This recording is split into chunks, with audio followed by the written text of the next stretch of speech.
2019 के चुनाव हमारे सर पे हैं और इसी विषय को आज हम जानने के लिए डीबी न्यूज की टीम यहाँ मौजूद है। तो आज इस 2019 का चुनाव इस बार कैसा होगा, ये सबसे हटकर के होगा, ये सब बात आप सब भी जानते हैं। तो चलिए इसी विषय को आगे बढ़ाने के लिए हम कुछ लोगों से बातें करते हैं। तो सर, आप हमें बताइए कि 2019 का चुनाव जैसे आ रहा है तो इस बार प्रधानमंत्री कौन बनना चाहिए और क्यों बनना चाहिए, आपकी राय क्या है? देखिए, आपने देखा होगा कि अभी जो लास्ट स्टेट्स के रिज़ल्ट आए हैं, मध्य प्रदेश, राजस्थान, छत्तीसगढ़, इसमें लोगों ने जो है कि आपने देखा कि बीजेपी और आरएसएस की जो सोच है उसको पूरी तरह से ख़त्म कर दिया है और जो हमारा हिंदुस्तान है उसमें मोहब्बत और प्यार की एक शुरुआत करी है।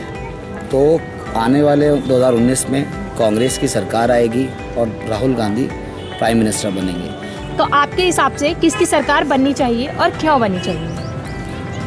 2019 का चुनाव 4 महीने बाद है, आप सब लोगों को पता है। और अभी 5 राज्यों में चुनाव हुए हैं जहां पर बीजेपी को मुंह की खानी पड़ी है, क्योंकि बीजेपी की नीतियों से लोग दुखी हो गए हैं, पूरी तरह से आहत हो गए हैं। बीजेपी के लोग जो हैं और बीजेपी के जो वरिष्ठ नेता हैं वो भी उनसे दुखी हो चुके हैं। वो अभी खुलकर सामने नहीं आ रहे हैं, लेकिन उनके निष्क्रिय होने का भी एक नतीजा है 5 राज्यों में जो भी परिणाम आए हैं।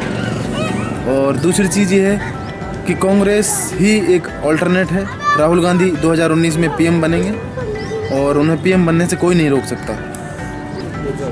तो जिस तरीके से कांग्रेस सरकार ने 3 राज्यों में अपनी सरकार बना ली है और अब वो ख्वाब देख रही है देश का प्रधानमंत्री बनने का, तो क्या लगता है कि 2019 में अगला प्रधानमंत्री कौन रहेगा, ये बताइए। अगला प्रधानमंत्री तो मैं नहीं कह सकता हूँ कि कौन रहेगा, लेकिन ये जो मौजूदा प्रधानमंत्री हैं ये अगली बार नहीं होंगे। ठीक है, क्या इन्होंने काम किए हैं देश के लिए, ज़रा थोड़ा बताइए। किन्होंने? जो मौजूदा प्रधानमंत्री हैं, क्या नाराज़गी है, किस चीज़ को लेकर नाराज़गी? नहीं, नाराज़गी तो किसी फील्ड में ये कामयाब है ही नहीं। और मेन चीज़ देखी जाती है कि जब ये आए थे 2014 में तो इन्होंने जनता से क्या वादे किए थे, एक वादा भी पूरा नहीं हुआ। न तो ब्लैक मनी वापस आई है, न क्या नाम है जॉब मिले हैं बच्चों को, ये 5 करोड़ और 2 करोड़ की जॉबों की बात करते थे, न पेट्रोल और डीजल के दामों में बेतहाशा वृद्धि हुई है। गैस के सिलेंडर, घरों में औरतें जो हैं परेशान हैं, 1000 रुपये का सिलेंडर कर दिया है। सबसे बड़ी जो बात है वो नौजवानों को जॉब की बात है, जो नहीं मिले, और किसानों का तो बिल्कुल ही ख़त्म कर दिया किसानों को। क्या मानते हो 2019 के चुनाव को लेकर के देश का प्रधानमंत्री अगला कौन बनेगा? मेरे हिसाब से देश का प्रधानमंत्री तो इलेक्शन होने के बाद ही पता चलेगा। जिस तरह से महागठबंधन बन रहा है इनका, उसके हिसाब से जो है आपस में सलाह मशवरे से बनाया जाएगा। और मुझे लगता है उसमें सबसे आगे जो है राहुल गांधी सबसे आगे हैं। और उसका जिस तरह से उन्होंने वादे किए थे, अभी 3 स्टेट्स में इलेक्शन हुए, उसमें उन्होंने पूरे वादे कर दिए अपने। सबसे पहले उन्होंने किसानों का कर्जा माफ़ करने को कहा था और वो किसानों का कर्जा माफ़ कर दिया उन्होंने। मतलब 10 दिन का टाइम दिया था, 2-2 दिन के अंदर ही उन्होंने कर्जे माफ़ कर दिए। और आगे उस तरह और आगे भी मुझे लगता है उससे बेहतर करेंगे। 2019 के जो चुनाव हैं वो सिर पर हैं, क्या लगता है आपको, क्या बीजेपी इस बार हाथ मारने वाली है या कांग्रेस का कोई प्रधानमंत्री सामने आएगा? देखिए साहब, एक बार बदलाव आया था 2014 में जी, और अब मुझे लगता है कि एक बदलाव आएगा 2019 में। किन मुद्दों पर आएगा, क्या कारण मानते हैं? महंगाई। जिस हिसाब से इन्होंने अपने मैनिफेस्टो में कहा था वो पूरा नहीं हो पाया है। काट दो। क्या कहा था मैनिफेस्टो में? भाई गैस सस्ती होगी, तेल सस्ता होगा, नौकरियां मिलेंगी, एजुकेशन हब सेंटर खुलेंगे। क्या हुआ? कुछ भी पूरा नहीं हुआ अभी तक तो। 2019 के चुनाव आने वाले हैं, सिर पर हैं, तो क्या लगता है आपको इस बार किसकी सरकार बनेगी? देखिए, इस बार तो कांग्रेस की सरकार आनी चाहिए, क्योंकि पिछली जो सरकार थी, अभी जो प्रेजेंट में जो सरकार है, इसने सिर्फ जुमलेबाजी की है। जुमलेबाजी के अलावा इन्होंने कुछ नहीं किया। इन्होंने वादा किया था 2 करोड़ रोजगार देंगे, 15 लाख खाते में आएंगे, राम मंदिर बनाएंगे। तो सारी चीज़ें जो है इनकी जुमलेबाजी साबित हुई और इन्होंने कुछ नहीं किया। राम मंदिर का मुद्दा जो है बार बार ये जब इलेक्शन का टाइम में आता है तभी ये उठाते हैं। ये तो 4 साल इन्होंने कुछ नहीं किया, राम मंदिर के बारे में भी कुछ नहीं किया। और इनके रीजन में पूरे देश में अराजकता फैल गई हुई है। मॉब लिंचिंग देख लीजिए, हर तरफ हाहाकार मचा हुआ, महंगाई देखिए, महंगाई आउट ऑफ कंट्रोल जा चुका है। तो इस बार जनता ने मूड बना लिया कि इनको उखाड़ के फेंकना है। 2019 में जो अब चुनाव होने वाले हैं, नई सरकार बनेगी, तो किसको चाहते हैं आपके, कौन सरकार जो है आगे आने चाहिए अब की बार?